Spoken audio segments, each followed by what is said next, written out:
दोस्तों, स्वर्ग जाने का असली हकदार कौन है और वह कौन सा पाप है जो मनुष्य को नरक जाने से नहीं रोक सकता? आज एक धार्मिक कथा के माध्यम से हम आपको बताएंगे कि पूजा पाठ, दान, धर्म आदि प्रकार के करोड़ों पुण्य करने के बाद भी मनुष्य नरक में क्यों जाता है और अत्यधिक पाप करने पर भी किस पुण्य के लिए मनुष्य को स्वर्ग की प्राप्ति होती है। तो चलिए शुरू करते हैं। दोस्तों, मध्य देश की बात है। एक ही समय पर 5 मनुष्यों की मृत्यु हो जाती है और वे सभी यमलोक में पहुंच जाते हैं। यमलोक का दृश्य देखकर वे भयभीत हो जाते हैं। विशाल काय आकार वाले यमराज सुवर्ण से बने सिंहासन पर विराजमान होते हैं। उनके पास चित्रगुप्त बैठे हैं, जिनके पास सभी प्राणियों का लेखा जोखा रखा हुआ है। यम के दूत प्राणियों को आगे धकेल रहे हैं। कुछ मनुष्य जोर जोर से विलाप कर रहे होते हैं, तो कुछ मनुष्य अत्यंत प्रसन्न होकर चल रहे होते हैं। स्वर्ग के द्वार से सुंदर प्रकाश दिखाई पड़ रहा होता है, तो वही नरक के द्वार से धधकती हुई अग्नि की ज्वालाएं दिखाई पड़ रही होती है। इस भयानक दृश्य को देखकर वे पांचों एक दूसरे से बात करने लगते हैं और अपने अपने पाप के विषय में चर्चा कर रहे होते हैं। उन 5 में से 4 लोगों ने अपने जीवन में बहुत पाप कर्म किए हुए होते हैं और उन सभी को जान पड़ता है कि अब वे चारों ही नरक में ही जाने वाले हैं। उन चारों में एक चोर होता है, दूसरी वेश्या होती है, तीसरा विद्वान पंडित होता है, तो चौथा एक राजा का सैनिक होता है तथा 5वां एक धनवान किसान होता है। वे पांचों अपने अपने कर्म फलों को भुगतने के लिए तैयार होते हैं। एक एक करके सभी पापी और पुण्य आत्माएं आगे चल रही होती है। वे चारों एक दूसरे के पाप कर्मों के बारे में बताने लगते हैं। पहले चोर कहता है, भाई, मैं तो पक्का नरक में ही जाऊंगा, क्योंकि मैंने बहुत बार चोरी की है, दूसरों का धन लूटा है, दूसरों को तकलीफ दी है, लेकिन ऐसा मैंने मजबूरी में किया था। चोरी करके मैं अपने परिवार का पेट पालता था, क्योंकि मुझे कोई काम नहीं देता था। शायद विधाता ने मेरे भाग्य में यही लिखा था, इसीलिए मैं ही हम चारों में सबसे बड़ा पापी हूं। मेरे पाप से मुझे कभी मुक्ति नहीं मिलेगी, ये मैं जानता हूं। पता नहीं मुझे अगला जन्म किस पशु का मिलेगा, यमराज मुझे कौन सा दंड देंगे। उसके बाद वह वेश्या बोलती है, भाई, हम चारों में मैं ही सबसे बड़ी पापिनी हूं। मुझसे बड़ा पाप यहाँ पर किसी ने नहीं किया होगा। जो स्त्री अनेक पुरुषों के साथ संबंध बनाती है, उसे नरक में ही डाला जाता है, यही शास्त्र कहते हैं। इसीलिए मेरा भी नरक में जाना तय है। किंतु मैं शपथ खाकर कहती हूं, मैंने ये पाप जानबूझकर नहीं किए हैं।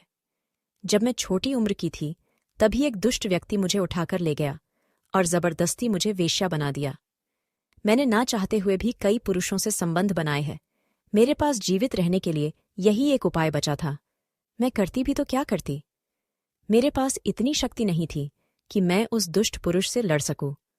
पता नहीं किस पाप के कारण मुझे इस जन्म में वेश्या बनना पड़ा, और न जाने आगे मुझे किस पशु के रूप में जन्म लेना पड़ेगा। मेरे पाप से यह जान पड़ता है कि मैं भी पक्का नरक में ही जाऊंगी। उसके बाद वह सैनिक बोलने लगता है, भाई, हम चारों में सबसे बड़ा पापी तो मैं ही हूं। मैंने बहुत बड़े पाप किए हैं। मैं राजा का सिपाही था, इसीलिए मैं लोगों पर जोर जबरदस्ती करता था। मैंने कितनों के प्राण लिए हैं, न जाने कितने मासूम लोगों को सताया है, न जाने कितने निर्दोष लोगों को मेरे हाथ से दंड मिला है। यमराज मुझे कभी क्षमा नहीं करेंगे और मैं निश्चित ही नरक में ही जाऊंगा। लेकिन मैंने ये सभी पाप जानबूझकर नहीं किए हैं। अपने प्राणों के भय से और परिवार के पालन पोषण के लिए मुझे ये पाप करने पड़े हैं। हमारा राजा जो कहता था, उसका पालन हमें करना पड़ता था। राजा के विरुद्ध भला कोई साधारण मनुष्य कैसे जा सकता है। ये सभी पाप करते हुए मुझे अत्यंत दुख भी होता था और मैं जानता था कि ये पाप करने से मुझे नरक की ही प्राप्ति होगी। किंतु परिवार के मोहवश होकर मैंने ये काम किया है। लेकिन पाप तो पाप होता है, पाप करके पश्चाताप करने का क्या फायदा। इसीलिए मेरा नरक में जाना तो तय है। उसके बाद वह विद्वान पंडित बोलता है, भाई, हम चारों में से सबसे बड़ा पापी तो मैं हूं। तुम लोगों ने जो पाप किए हैं वो जाने अनजाने में किए हैं, या किसी ने तुमसे जबरदस्ती करवाए हैं या मजबूरी में किए हैं।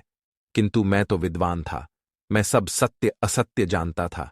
मुझे सच और झूठ का ज्ञान था, लेकिन फिर भी मैंने धन के लोभवश ये पाप किए हैं। शास्त्र कहते हैं कि जो सब कुछ जानकर भी पाप करता है, वह निश्चित ही नरक में गिरता है। मैंने अपने ज्ञान का दुरुपयोग किया है। मैंने अपने ज्ञान का उपयोग लोगों की सहायता के लिए नहीं, बल्कि धन को कमाने के लिए किया है। मेरे घर की परिस्थिति अत्यंत गरीब थी। मेरे पिता भिक्षा मांगकर गुजारा करते थे, लेकिन मैंने अपने घर की गरीबी को दूर करने के लिए धन लेकर ज्ञान देने की चेष्टा की है। शास्त्र कहते हैं, जो विद्वान ब्राह्मण अपने ज्ञान का दुरुपयोग करता है उसे निश्चित ही नरक में जाना पड़ता है। मैंने लोगों को ज्ञान देने के बदले में उनसे धन लिया है, कभी किसी को मुफ्त में ज्ञान नहीं दिया। इसीलिए आप चारों में सबसे बड़ा पापी तो मैं ही हूं और मुझे ही नरक में जाना पड़ेगा। उन चारों की बात सुनकर वह धनी किसान हंस पड़ा और बोलने लगा, तुम चारों तो इतने बड़े पापी हो कि तुम लोगों को नरक में जाना ही पड़ेगा। तुम लोगों ने घोर पाप किए हैं और इसीलिए यमराज तुम लोगों को कभी माफ नहीं करेंगे। यहां पर मौजूद मैं अकेला ही सबसे अधिक पुण्यवान हूं। मैंने अपने जीवन में बहुत पूजा पाठ किया है, ब्राह्मणों को दान दक्षिणा दी है, मैंने मृत्यु से पूर्व गाय का दान भी किया है, और अब मेरे सभी पुत्र पौत्र मेरी आत्मा की मुक्ति के लिए बड़े कार्यक्रम का आयोजन कर रहे हैं। वे मेरे लिए श्राद्ध, दान, तर्पण कर रहे हैं, यज्ञ कर रहे हैं। इसीलिए मैं सबसे अधिक पुण्यवान हूं। मेरी 3 पत्नियां और 10 पुत्र हैं। इतने लोग मेरी मुक्ति के लिए उपाय कर रहे हैं। और हां, मैंने अपने जीवन में कभी कोई पाप नहीं किया है, और जाने अनजाने में किए भी होंगे तो मेरे पुत्रों के श्राद्ध आदि के कार्यों द्वारा मेरे पाप भी नष्ट हो जाएंगे।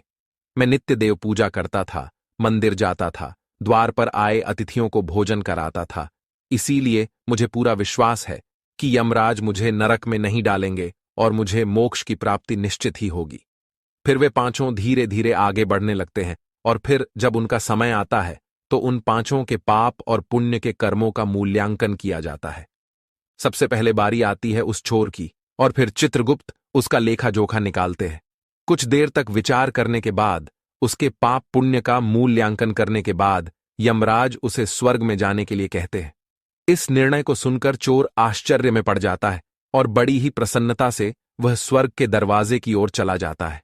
दूसरी बारी आती है वेश्या की। चित्रगुप्त उस वेश्या का भी लेखा जोखा निकालते हैं, और कुछ देर तक विचार करने के बाद उसके पाप पुण्य का मूल्यांकन करके यमराज उसे भी स्वर्ग में जाने के लिए कहते हैं। इस विचित्र निर्णय को सुनकर वह वेश्या भी आश्चर्य में पड़ जाती है। उसे यमराज के निर्णय पर विश्वास नहीं होता है, और वह बिना कुछ कहे ही बड़ी ही प्रसन्नता के साथ स्वर्ग के द्वार की ओर चली जाती है। फिर तीसरी बारी आती है उस सिपाही की। चित्रगुप्त उसके भी कर्मों का लेखा जोखा निकालते हैं, और कुछ समय विचार करके उसके पाप पुण्य का मूल्यांकन करके यमराज उसे भी स्वर्ग में जाने के लिए कहते हैं। इस निर्णय को सुनकर वह सिपाही भी सोच में पड़ जाता है, और बड़ी ही प्रसन्नता के साथ वह स्वर्ग के द्वार की ओर निकल जाता है। फिर चौथी बारी आती है उस विद्वान ब्राह्मण की। चित्रगुप्त उस ब्राह्मण के कर्मों का लेखा जोखा निकालते हैं और कुछ देर तक विचार करते हैं। फिर यमराज उस ब्राह्मण को भी स्वर्ग में जाने के लिए कहते हैं। फिर वह विद्वान ब्राह्मण विचार करता है, मैंने तो पाप किया है, फिर मुझे क्यों स्वर्ग में भेज रहे हैं। फिर वह भी मन ही मन प्रसन्न होकर स्वर्ग के द्वार की ओर चलने लगता है। उन चारों को स्वर्ग में जाता देख वह धनवान किसान बहुत दुखी और क्रोधित हो जाता है। वह सोचने लगता है कि ये कैसा न्याय है, इन पापियों को स्वर्ग जाने का मौका मिल रहा है, फिर मैंने जो पुण्य के काम किए हैं उनका क्या। पापी और पुण्यवान एक ही जगह पर डाले जाएंगे तो पुण्य करने का फायदा ही क्या।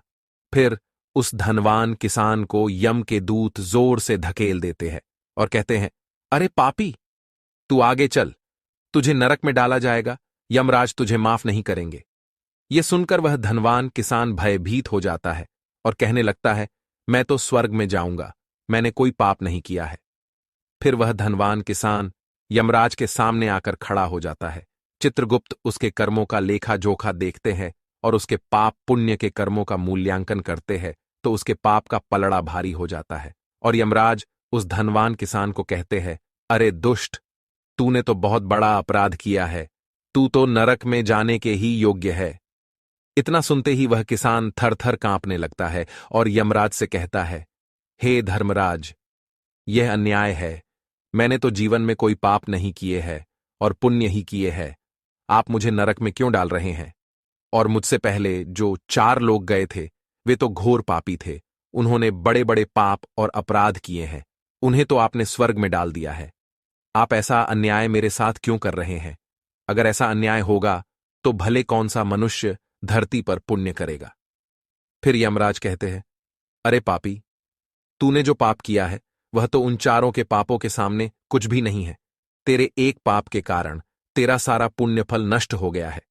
यदि तूने यह पाप नहीं किया होता तो तू स्वर्ग में जा सकता था, लेकिन तूने यह पाप जानबूझकर किया है, इसीलिए तुझे नरक में अवश्य जाना पड़ेगा। उस चोर ने तो मजबूरी में चोरी की थी, किंतु वह चोर दूसरों की भूख मिटाता था, गरीबों को दान करता था। उसने कभी किसी निर्दोष और गरीब व्यक्ति के घर चोरी नहीं की। उसके पुण्य कर्म उसके पाप से अधिक थे, इसीलिए वह स्वर्ग में गया। दूसरी जो वेश्या थी वह अपने मन से वेश्या नहीं थी, उसे जबरदस्ती डाला गया था, और उस वेश्या ने केवल अपने शरीर को पीड़ा दी है, लेकिन बाकी कार्य तो उसने पुण्य के ही किए हैं। वह पशु पक्षियों को रोज दाना डालती थी, जानवरों की सेवा करती थी, इसीलिए उसका भी पुण्य पाप से बड़ा था। तीसरा, वह सिपाही था जिसने राजा के हुकूम का पालन किया था, किंतु उसने भी बहुत पुण्य के काम किए हैं। उसने कई बेसहारा लोगों की मदद की है, इसीलिए वह भी स्वर्ग में ही गया है। और चौथा, वह विद्वान ब्राह्मण था। उसने अपने ज्ञान का दुरुपयोग अवश्य किया है, किंतु वह नित्य गाय की सेवा करता था, दान धर्म करता था, इसीलिए उसके भी पुण्य पाप से अधिक थे और वह भी स्वर्ग में ही गया है। इतना सुनकर वह धनवान किसान बोलता है, हे धर्मराज, इन चारों ने जो भी पुण्य किए हैं वो तो मैंने भी किए हैं, बल्कि उनसे ज्यादा किए हैं। फिर भी मैंने ऐसा कौन सा पाप किया है जो मुझे नरक में भेजा जा रहा है। यमराज कहते हैं, हे दुष्ट, याद कर तूने उस अबला विधवा नारी पर गलत लांछन लगाया था कि उसने तेरे घर पर चोरी की है, और इसके साथ ही तूने उसके ऊपर कई अन्य गलत लांछन लगाए थे। उसे व्यभिचारिणी और वेश्या कहकर उसके चरित्र का हनन किया है, और राजा ने उसे सत्य समझकर उस अबला विधवा नारी को मृत्युदंड दे दिया था। हे पापी, मनुष्य ब्रह्म हत्या, चोरी, मदिरापान आदि प्रकार के घोर पापों से भी प्रायश्चित करके मुक्त हो सकता है, किंतु दूसरों पर गलत लांछन लगाने पर कोई प्रायश्चित नहीं है। जो दूसरों पर गलत आरोप करता है, सत्य जानकर भी दूसरों को झूठ कहकर उनके ऊपर दोष डालता है, वह तो सबसे बड़ा पापी है। उसके द्वारा किए गए सभी पुण्य नष्ट हो जाते हैं। इसीलिए तूने जितने भी पुण्य किए हैं वे सभी उस एक पाप के कारण नष्ट हो गए। फिर यमराज यमदूतों को कहकर उस पापी किसान को नरक ले जाने के लिए कहते हैं, और वह किसान रोता हुआ, विलाप करता हुआ नरक के मार्ग पर चलने लगता है।